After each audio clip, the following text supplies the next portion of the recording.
tecnologia tem falado. Eu vi muita convergência entre as nossas falas e eu achei bem bacana isso. Bem, boa tarde, pessoal. Vocês estão acordados? Então vamos tentar de novo. Boa tarde.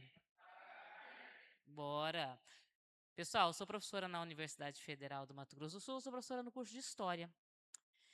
Então, o nosso recorte de fala hoje vai ser um pouquinho diferente do que foi dito até agora. Até agora, nós vimos o professor Gabriel falando do impacto o que é as mudanças climáticas e o impacto dessas mudanças climáticas nos... Na onde que ele falou? Ninguém ouviu? No bioma, nos animais, né? Ele tem uma pesquisa ali com os anfíbios, né? Gosto de falar que ele tem uma pesquisa com as pererequinhas, mas isso é coisa dele. Nós vamos falar um pouco hoje sobre patrimônio cultural. Alguém sabe o que é patrimônio cultural? Então vamos fazer o seguinte: o que você tem aí com você nesse momento? Você só tem a opção. Imagina o seguinte, me ajuda aqui. Vocês viram a nuvem que está ali fora? Uma nuvem bem escura? Não, então olha pela janela. Vocês estão vendo? Imagina que aquela nuvem, ela é tipo assim, uma nuvem de chuva muito forte e vai levar todo mundo. Todo o prédio. E você tem a opção de levar com você apenas uma coisa que que tá aí com você. O que você leva? Levanta, o que você leva? Levanta a mão, eu quero ver. O que você leva? O que é mais importante para você? Que está aí com você. Levo eu, que é melhor. O que está aí com você? As canetas, celular, a mochila. O que você leva? O pessoal que está com óculos pode levar o óculos também, viu? É importante para ver para onde está indo. Pessoal, isso que vocês escolheram para levar é o que a gente chama de bem com valor. Ou seja, isso tem valor para você. Isso representa quem você é. É a mesma coisa que acontece quando a gente fala de patrimônio cultural. Patrimônio cultural é aquilo que tem valor. Valor só para a gente? Não. Valor para a sociedade como um todo. E é sobre isso que nós vamos falar um pouco hoje, sobre o que é esse tal de patrimônio cultural. Que nada mais é do que isso que tem valor para a sociedade. Valor histórico, valor de referência. Mas assim, vamos pensar um pouco se a gente está entendendo e falando das mesmas coisas. Porque às vezes é importante a gente falar e o outro entender, certo? Quantas vezes vocês já tiveram aula que o professor falou, você ouviu, mas não entendeu nada? Aí o professor fala, entendeu? O que vocês fazem? Aquela resposta bovina, né? Entenderam? Não, não entenderam. Mas vamos ver se eu e vocês estão falando da mesma coisa. O que vocês estão vendo ali naquela figura? Hã? Um ursinho, um ursinho. Eu também estou vendo um ursinho. Michael também está vendo um ursinho? Também estou vendo um ursinho. Pronto. E aqui, o que vocês estão vendo? Não, é a minha cara quando me chamam para comer. Fica daquele jeito. Tá vendo? Agora vamos ver uma outra. O que vocês estão vendo ali? Hã? Não. É a cara dos meus alunos quando eu aplico a prova. Fica tudo desse jeito ali, ó. Não é, Luiz? E ali? Uma mala? Uma mala triste. Toda vez que me chamam para fazer uma palestra, minha mala já fica assim. Falo, não aguento mais viajar. E ali? Ah, é o meu cachorrinho. Yeah.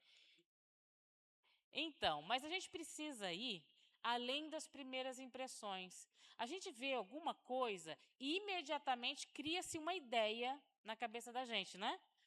Geralmente a gente vê alguma coisa que a gente reconhece e algumas que a gente não reconhece. Por exemplo, quando eu mostro para vocês o que é isso, o que vocês veem? O que está na imagem? Uma árvore? Mas ela também pode ser considerada como um ser vivente inerte e incapaz de se defender, certo? Um ser vivente, ou seja, aquilo que tem vida, inerte, porque não dá para se mover. Vocês já viram alguma árvore andando aí pela rua? Não, né? Ainda não deu para ver. Incapaz de se defender. Na maioria das vezes, as árvores não têm muito essa condição de se defender. E aqui, o que vocês estão vendo?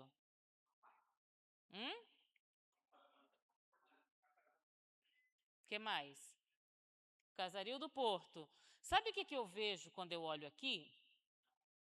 Eu vejo história. Eu vejo centenas de anos de ocupação de um território. Vocês conseguem ver isso também? Centenas de anos. Há quanto tempo você acha que esses prédios estão aqui? 20? 30? 40? 100? 100 anos. Mais de 100 anos. Alguns lugares estão com mais de 100 anos. E aqui? O que vocês veem aqui? O quê? Viola de coxo. Sabe o que eu vejo aqui? Cultura. Cultura de quem? Dos povos indígenas, essencialmente dos povos indígenas. Hoje, nós temos também um bem registrado, que além de ser uma cultura dos povos indígenas, é também parte da cultura do Brasil, porque foi reconhecido pelo Brasil. E aqui? Pescador. Vê o quê? Um caiaque? O quê? Ali. Um caiaque? Ah, uma canoa. Uma canoa do quê? É qualquer canoa? Uma canoa de madeira. Mas é qualquer canoa de madeira? Tá ficando difícil a pergunta. É o quê? É uma canoa de um pau só. Essa canoa de um pau só, ela é uma característica dos povos indígenas que ocuparam aqui a região do Pantanal, especialmente dos povos guatós. Então, quando eu olho para essa canoa, eu não vejo apenas uma canoa ou um caiaque ou uma coisa que está em cima d'água. Eu vejo toda a história dos povos indígenas. Tá, mas você está falando dessa coisa aí de patrimônio, o que isso tem a ver?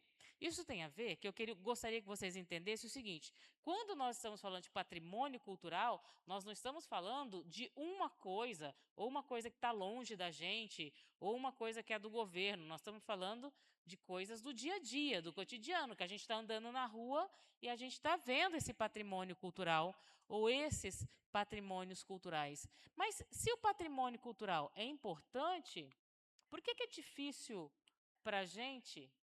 Está passando aqui. Por que é difícil para a gente defender? Vocês conseguem ver o que é essa imagem? Essa imagem aqui? Essa imagem é uma reportagem. Vocês sabem que está acontecendo algumas guerras por aí, né? Essa daqui é de uma guerra que estava acontecendo recentemente na Rússia, onde uma das primeiras coisas que a Rússia fez foi apagar a cultura dos ucranianos, apagar o patrimônio ucraniano. Por que eles fizeram isso?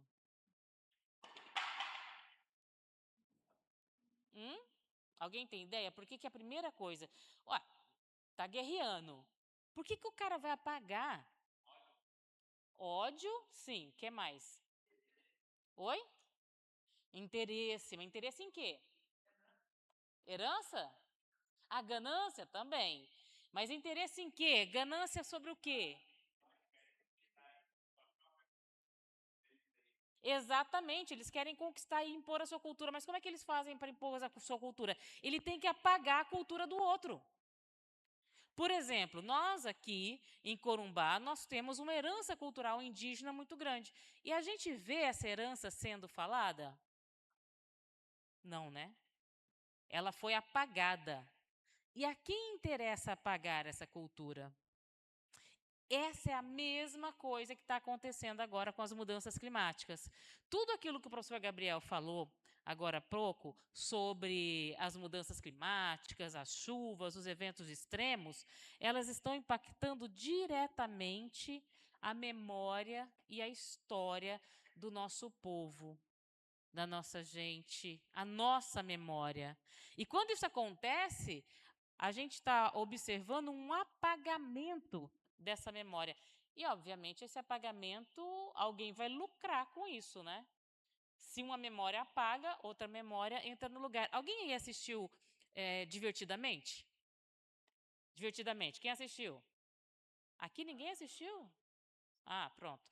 Lembra que o Divertidamente 1, algumas memórias iam lá pro fundo, elas desapareciam?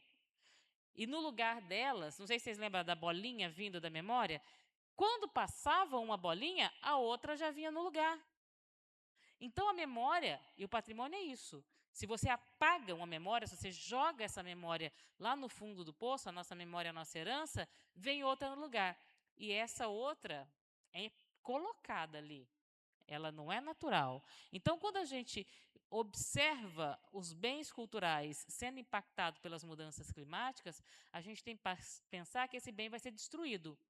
E o que vem no lugar desse bem que vai ser destruído? McDonald's? Não, agora é o Bob's, né? É o Bob's que está aqui. Legal. Só que não. Então, quando a gente pensa nesse futuro que a gente quer um futuro sem memória, sem passado, porque é isso que as mudanças climáticas têm nos proporcionado. Agora vamos pensar o seguinte: isso aqui é o relógio da história da Terra. Vocês conseguem me dizer onde é que o homem está aqui? Ali é um relógio, é o relógio da história da Terra. Onde está a raça humana? Os Homo sapiens. Alguém está vendo? Na onde? 43 o quê? Ah, vamos imaginar aqui. Aqui é 1 hora, aqui é 3 horas, 6, 9, 6, 3, 6, 9 da noite. Onde é que está o ser humano? 11h58. Quer dizer que na história da Terra, se fosse um relógio, nós estamos aqui a 11. Nós chegamos aqui quando já era 11h58. Cara, é muito pouco tempo que nós estamos aqui na história da Terra. Só que mesmo estando há pouco tempo aqui na Terra, o homem já conseguiu fazer uma grande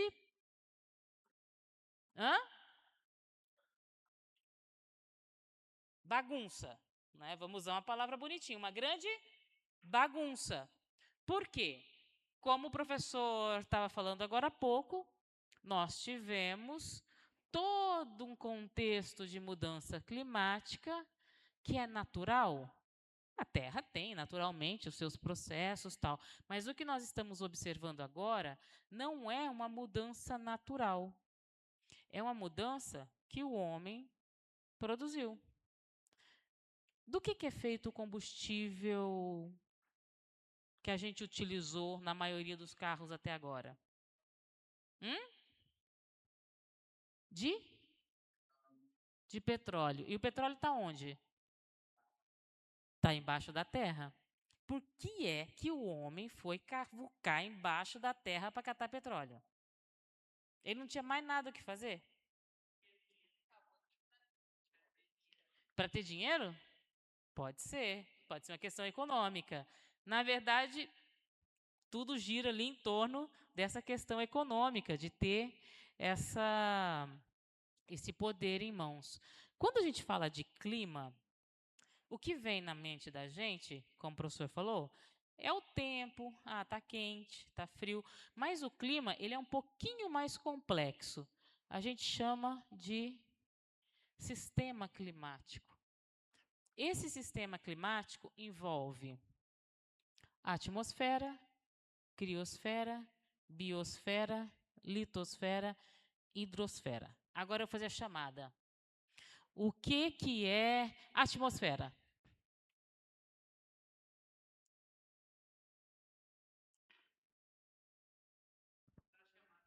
Isso. O que é hidrosfera?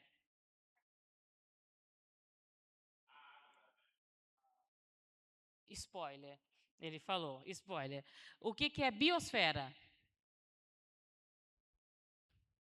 É os vegetais, a vida, né? O que é litosfera? É pedra, isso.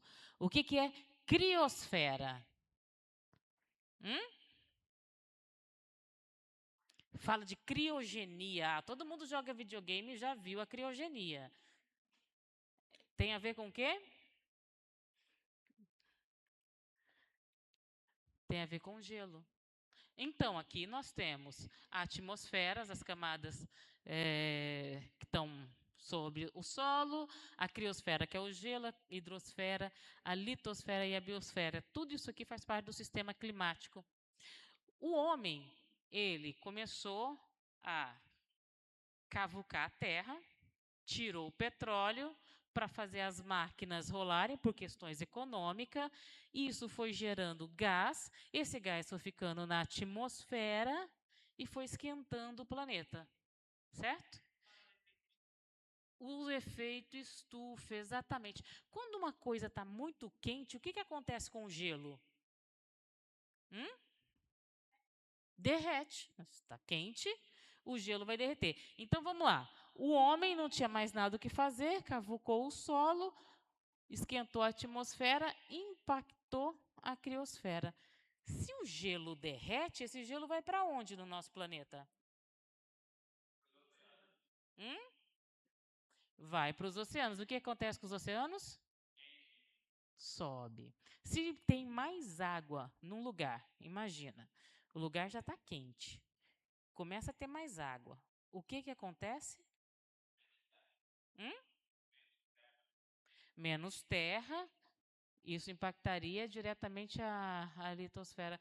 Mas vamos pensar o seguinte: tá, você já viu uma panela ferver?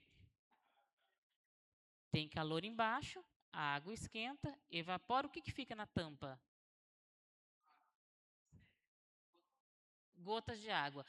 Se nós pensarmos que o planeta é uma panela, o que seriam essas gotinhas?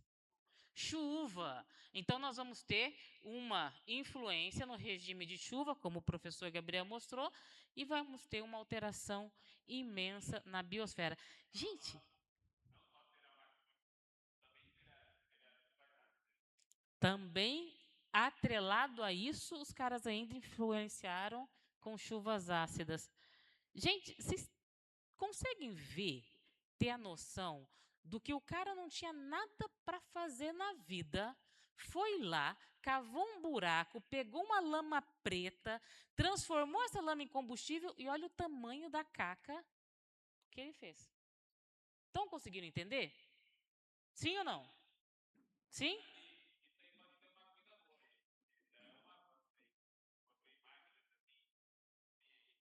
Essas máquinas.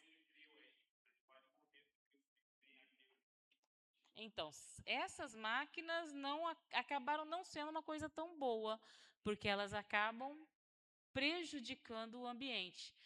E nesse sentido, o que elas estão provocando é o que a gente chama de mudanças climáticas, uma mudança completa em todo o sistema da Terra. Agora vocês imaginam, naquele relógio do planeta, o homem esteve há pouquíssimo tempo e ele pode ser responsável pela sua própria extinção. Aqui é um gráfico que o professor Gabriel já mostrou essa parte final do gráfico. Se nós pararmos agora de emitir gás carbônico, quanto tempo vocês acham que demoraria para voltarmos?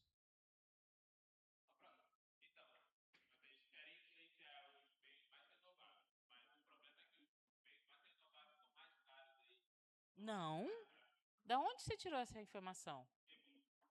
Eu vou te provar que os bens mais renováveis são os mais baratos. Não, mas a gente tem outras formas que não sejam os painéis solares. Você já viu a fazer as luzes com água sanitária e garrafa PET? Hum? Sim, esse mercado.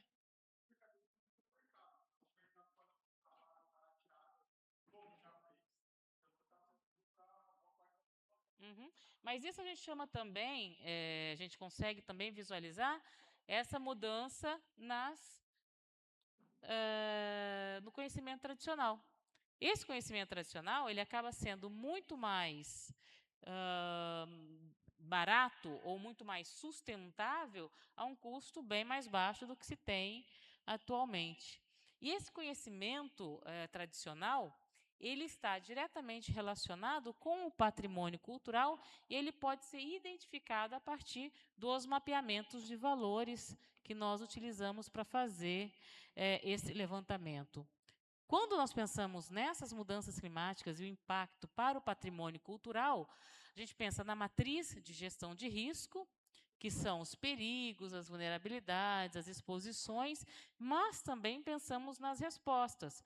Justamente o que o rapaz estava comentando, essas respostas elas seriam as formas de conhecimento tradicional que são acionadas para se tornar uma forma mais sustentável de se estar no mundo. Esse é um dos programas que a gente tem desenvolvido junto com o IFAM, dentro do Ministério da Cultura, a partir do Diálogos sobre o Patrimônio Cultural, que é um evento que aconteceu em todos os biomas. Nós utilizamos a separação por bioma, então nós trouxemos isso para dentro do Ministério da Cultura, que é pensar as relações culturais e os seus impactos a partir dessas regiões. Aqui tem o seu Sebastião e a Viola de Coxo, que, por exemplo, está ou será, e já está sendo, impactada pelo regime hídrico, porque você não encontra mais as madeiras tradicionais para a confecção da viola de coxo do tamanho que se precisava por conta do regime de escassez. Essa foi a etapa Pantanal, essa foi a etapa da Amazônia, onde nós tivemos os povos de terreiro, principalmente, apresentando como estavam sendo impactados. Essa etapa nós realizamos com os povos indígenas Pataxó, Ranhanhã, no litoral de São Paulo, onde eles falaram um pouco também sobre como as mudanças climáticas impactam nos seus próprios saberes. Tivemos também uma outra etapa que foi em Goiás, com foco no Cerrado e nas práticas tradicionais do Cerrado. E aqui foi o lançamento desse diálogo, juntamente com o Ministério da Cultura, durante o G20, que aconteceu em Brasília, onde nós tivemos para falar sobre isso. Com base em todas essas informações, nós conseguimos lançar a Carta Brasileira de Patrimônio Cultural e Mudanças Climáticas, que vai relacionar esses dois universos, o universo da cultura, do patrimônio, e como esses são impactados pelas mudanças climáticas e também se tornam elementos de impacto para o combate aos efeitos das mudanças climáticas, principalmente na mitigação, resiliência e resistência desse conhecimento e desse saber. 3 eixos foram os principais eixos obtidos enquanto resposta, análise dos impactos locais. É aquilo que você falou, Gabriel, que eu achei muito bacana. Realmente, a gente só consegue olhar para os efeitos de forma local, e isso, para trazer para dentro do Ministério, está sendo uma luta, porque as pessoas não conseguem pensar em políticas descentralizadas. As soluções pode e devem ser através do conhecimento tradicional articulado com ciência e tecnologia, porque quando a gente consegue juntar esses dois universos, a gente consegue ter boas soluções ou boas práticas. E é óbvio que a gente precisa de recurso, um fundo para isso. Esse fundo nós tivemos tentando, de várias formas, levar enquanto debate para a COP30. Mas foi bem complicado, eles não aceitaram criar um fundo internacional para o combate das mudanças climáticas e patrimônio. Enfim, e essa era um pouco da fala que eu tinha preparado para vocês.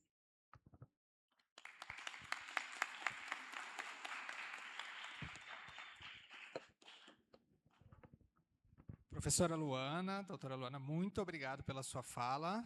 Pessoal, agora é um momento que a gente tem aqui no final para a gente poder fazer algumas perguntas. tanto para mim, mas acho que principalmente para a professora Luana, que trouxe uma palestra excelente. Vocês viram aí que mudanças climáticas elas são muito mais amplas nas preocupações que elas causam do que provavelmente vocês imaginavam antes da nossa fala de hoje. Alguém tem alguma pergunta para a professora Luana neste momento? Alguma curiosidade? Professor, nós tivemos uma troca de turma aqui no meio, você deve ter percebido, e acho que algumas pessoas que estavam perguntando antes acabaram saindo. Alguém mais quer completar alguma pergunta para mim ou para a professora Luana? Não? Diga.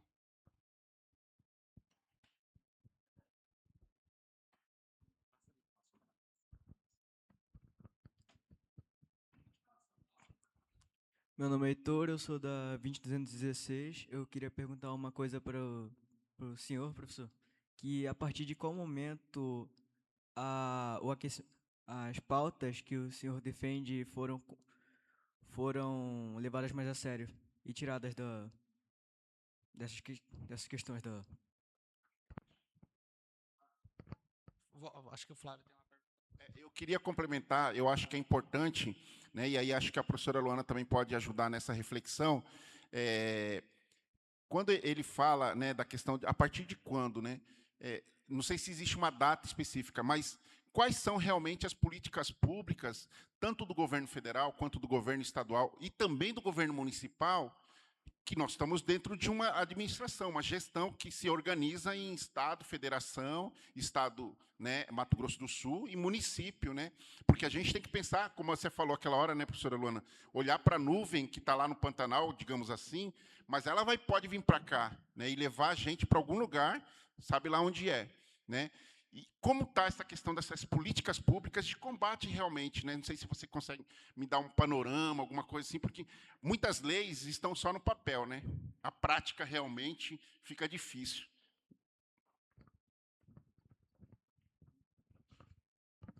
Só fazer um comentário sobre a primeira parte, talvez a professora Luana complemente melhor.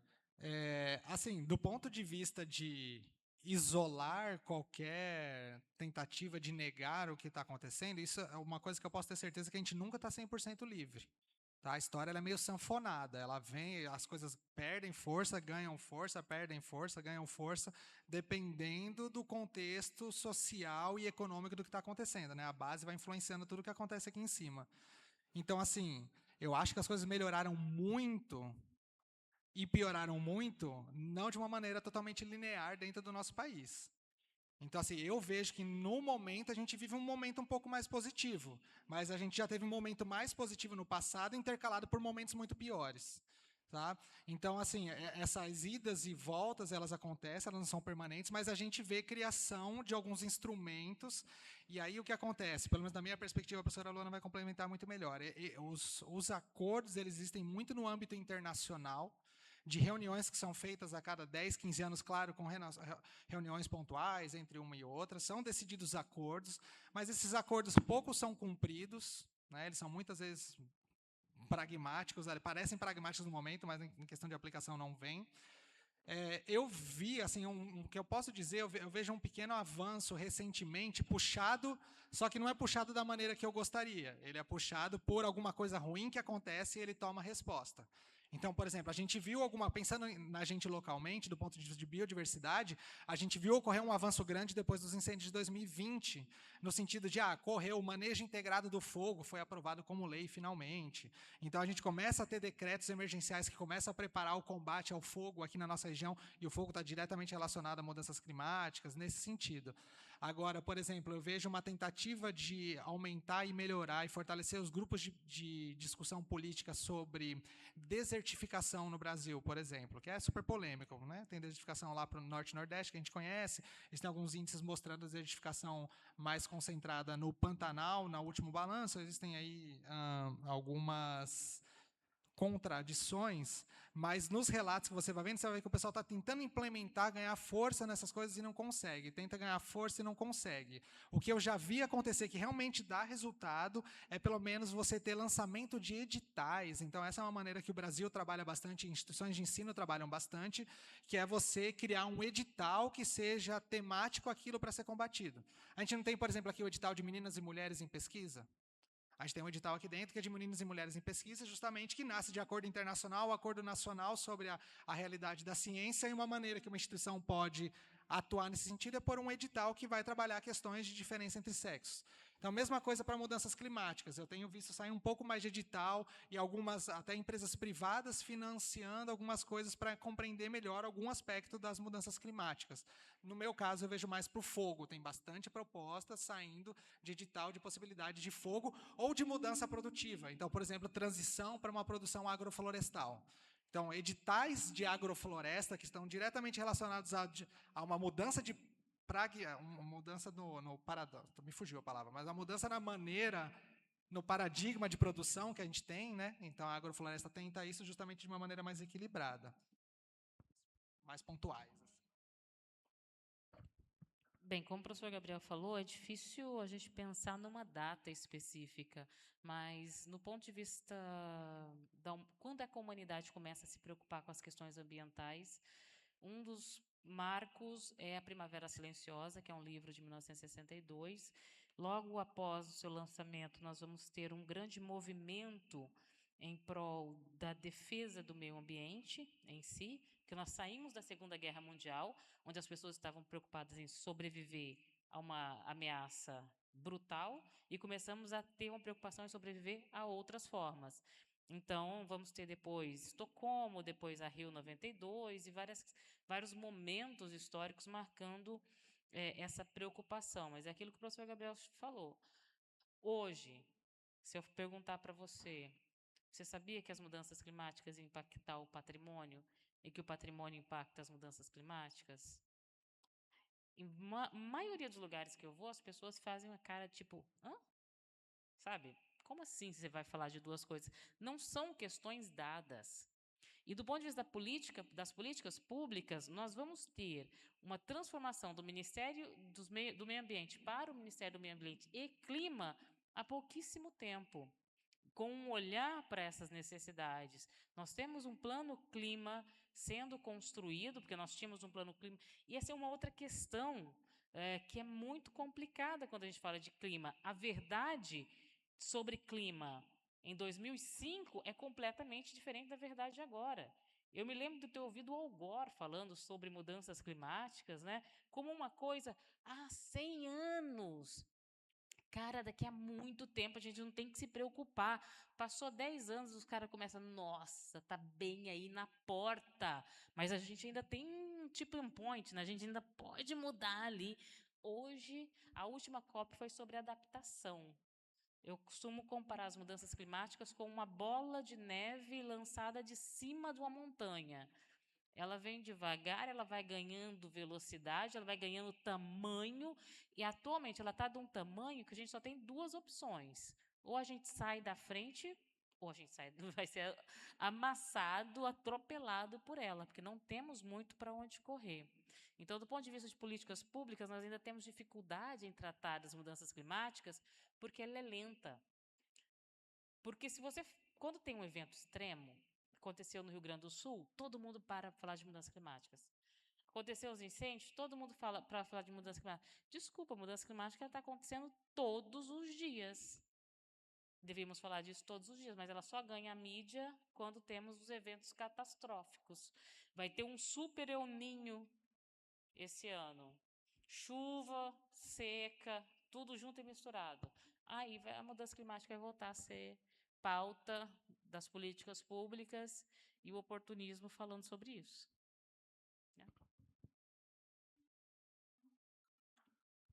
Obrigado. Mais alguém? Outra curiosidade que pode ter nascido agora? Olha lá, hein? A professora não está aqui todo dia, não. Mais alguém? Não? Tranquilo? Flávio?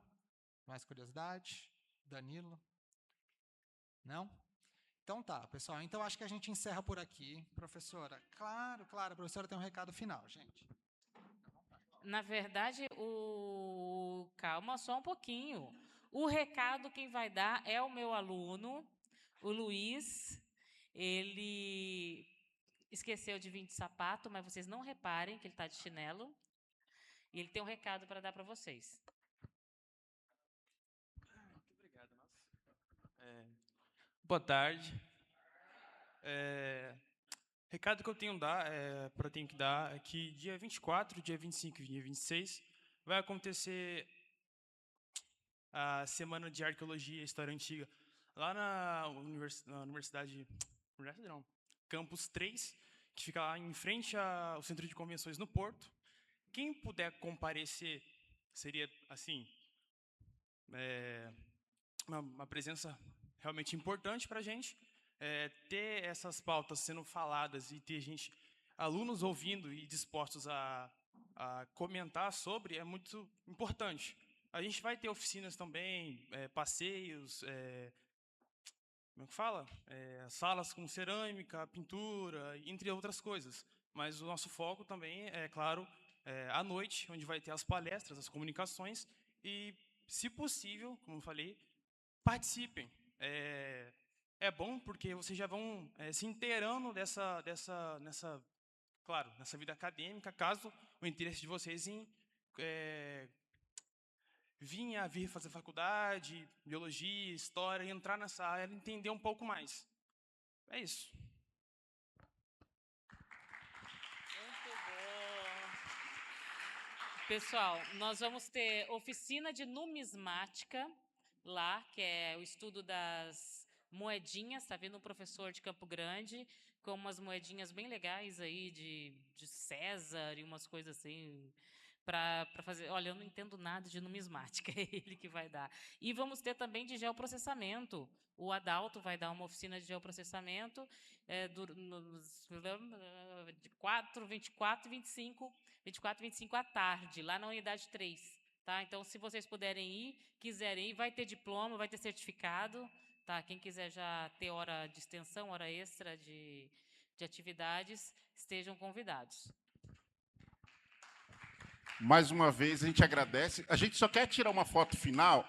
Eu acho que, como tem muita gente, se sentado mesmo, se a gente consegue juntar para tirar uma foto ao contrário, né? Acho que seja melhor, né, Gabriel? Isso. Luana e o Gabriel, se vocês puderem ficar, acho que aí vocês podem ficar sentados, acho que pega melhor, meio que uma foto mais aérea. Vamos juntar um pouquinho mais aqui, gente, tá?